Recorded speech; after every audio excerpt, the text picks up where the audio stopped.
Nous allons maintenant voir quelques classes supplémentaires qui vont nous permettre d'ajouter des comportements ou de la forme à nos éléments. J'aimerais commencer par ajouter une liste déroulante sur mon bouton supprimer un membre avec comme option valider ou annuler. Donc pour faire ça, je vais commencer par indiquer que le menu est déroulant. Donc pour faire ça, je vais commencer par indiquer que le bouton se déroule. En général, on utilise ce qu'on appelle un caret. Pour commencer, je vais indiquer à l'utilisateur que le bouton déclenche l'affichage d'une liste déroulante. Donc pour faire ça, je vais ajouter un tout petit élément visuel dans mon code HTML. Donc je vais me positionner sur le bouton en question. Pour le coup, je l'avais transformé en input. Je vais le remettre en bouton.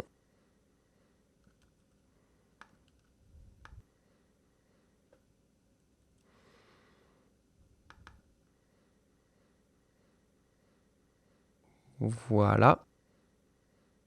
Et à l'intérieur, ici, juste après supprimer un membre, je vais ajouter une span classe caret. Si je sauvegarde et je regarde ce qui s'est passé, voilà, je m'aperçois que j'ai bien le petit indicateur qui va me dire qu'en cliquant ici, quelque chose va se dérouler. Pour l'instant, il ne se passe rien. Donc pour ajouter le contenu qui va apparaître au clic, je retourne dans mon code HTML. Et ici, parmi ces classes, je vais lui ajouter une nouvelle classe qui va indiquer que c'est un bouton qui va se dérouler. Drop down toggle. Toggle qui va me permettre de dire que je clique une fois, ça déroule, je reclique une fois, ça se referme. Ensuite, il faut que j'ajoute un nouveau paramètre qui s'appelle data toggle. Et là, je vais indiquer que c'est une action drop down. Et enfin, en dessous de ce bouton, je vais coder l'élément HTML qui va s'afficher au clic. Donc, c'est un menu avec la classe drop down menu.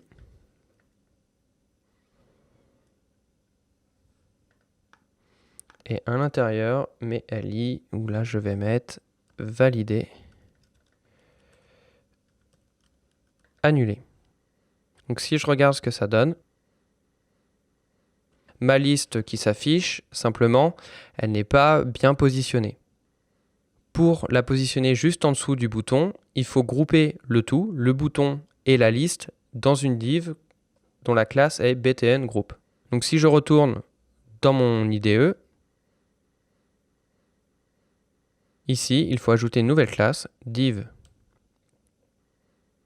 btn group.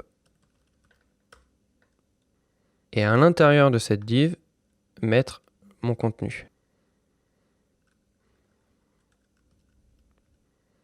Là, si je sauvegarde, ma liste est bien en dessous de mon bouton. Simplement, encore une fois, là, c'est collé à la bordure, c'est pas forcément optimisé d'un point de vue graphique. Il suffit simplement dans votre LI de rajouter un A. Donc ici, je vais rajouter une balise A, valider et annuler. Là, si je sauvegarde et que je retourne dans mon site, c'est déjà mieux graphiquement. Éventuellement, on peut peut-être encore séparer plus valider et annuler en rajoutant un LI class divider entre les deux. On va voir ce que ça donne.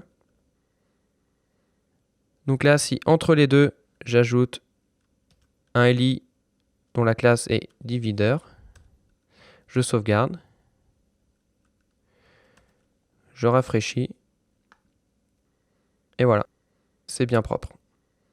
Donc voilà un ensemble de classes assez pratique.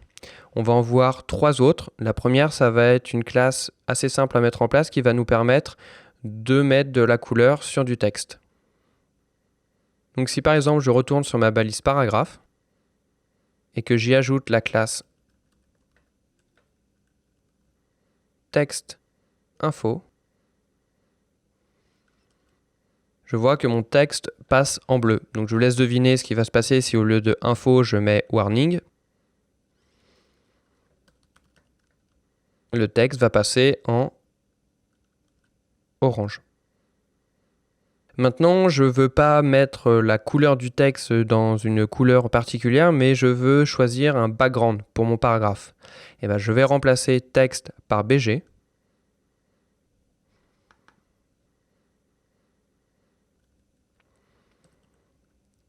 Sauvegarder.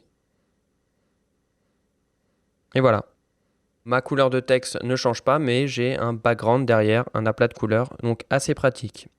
Enfin, pour terminer cette leçon, on va voir comment gérer des images pour qu'elles soient responsives et qu'elles s'adaptent à la taille du bloc dans lequel elles sont contenues et qu'elles n'en dépassent pas. On va avoir besoin forcément d'images, donc je vous invite à en télécharger quelques-unes ou en récupérer quelques-unes et à vous créer un dossier images dans le dossier de votre site.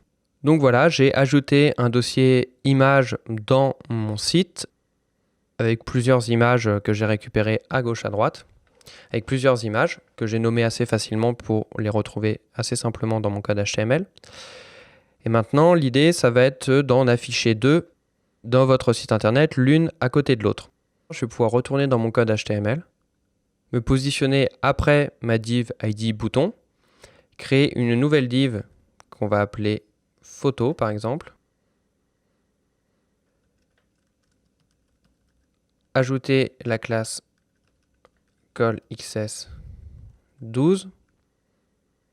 Et comme je veux deux photos l'une à côté de l'autre, on va déclarer un système de colonnes.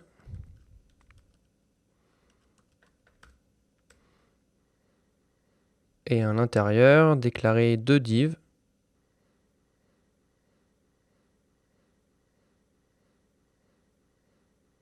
On va mettre colMD6 par exemple. Donc là, colMD6, on est bien d'accord qu'une fois que j'aurai créé deux divs colMD6 avec chacune une photo à l'intérieur, mes deux photos représenteront bien 50% de mon container sur un écran d'ordinateur, alors que quand je serai sur un mobile, les deux se mettront l'une en dessous de l'autre, toujours à 100%. Alors que si je mets XS ici au lieu de MD, alors elles feront toujours 50% du container. Donc ici, je vais aller chercher ma photo, donc qui est dans image 1.jpg. Je vais dupliquer cette div.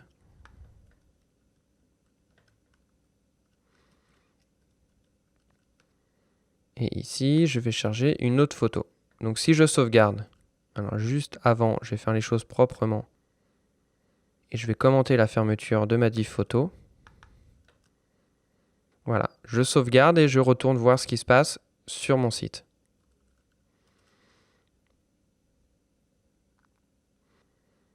Et là, je m'aperçois que visuellement, c'est pas ce que j'espérais. Notamment dû au fait que si je regarde la taille de mes images, ici, voilà, c'est de très très grosses images, à plus de 3600 pixels de large. Donc, l'idée, c'est d'ajouter une classe et d'adapter automatiquement sa hauteur pour ne pas qu'elle soit déformée. Donc là, ça c'est juste pour l'exercice. Si jamais vous développez un site, c'est à vous de vous assurer que les images que vous chargez sont optimisées et correspondent à peu près à la taille de leur utilisation. Charger des images à 3600 de large sur un site internet, c'est vraiment pas optimisé. Donc on va voir comment en ajoutant simplement une classe sur nos images, on va pouvoir les rendre responsives. Donc je retourne dans mon code HTML. Et sur mes deux images, je vais ajouter la classe img responsive.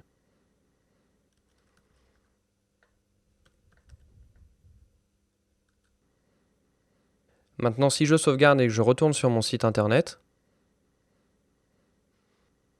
voilà, j'ai bien mes deux images qui ont été mises à 100%. Donc on peut regarder quel code CSS a été ajouté avec cette classe.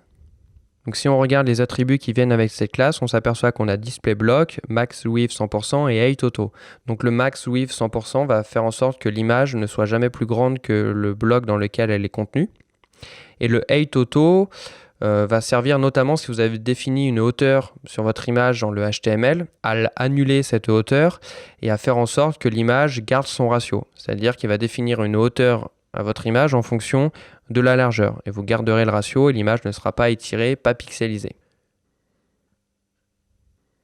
Donc là, on peut en profiter pour regarder ce qui va se passer au niveau de ces images quand on va passer en responsive. Donc si je réactive Resizer, Viewport Resizer, je passe en version mobile, voilà, je m'aperçois bien que mes images sont passées l'une en dessous de l'autre et sont toujours à 100% de leur contenu.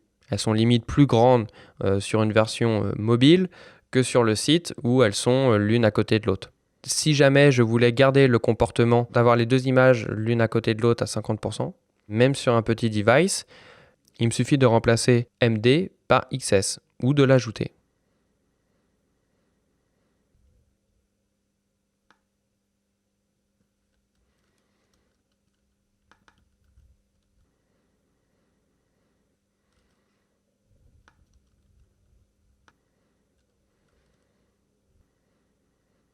Donc là, si je sauvegarde et que je retourne sur le site, voilà, j'ai bien mes images l'une à côté de l'autre. Nous allons maintenant enchaîner avec la découverte de classes qui vont nous permettre de cacher des éléments en fonction de la taille de notre écran. Donc très pratique pour le responsive et notamment sur les versions mobiles, on est souvent amené à cacher du contenu ou à masquer certains éléments en fonction de la taille du device. Chose qui est très pratique, notamment quand on passe en version mobile, il y a souvent des éléments, notamment la sidebar par exemple, qui peuvent être amenés à être cachés pour mettre les informations qui sont le plus essentielles sur les versions mobiles.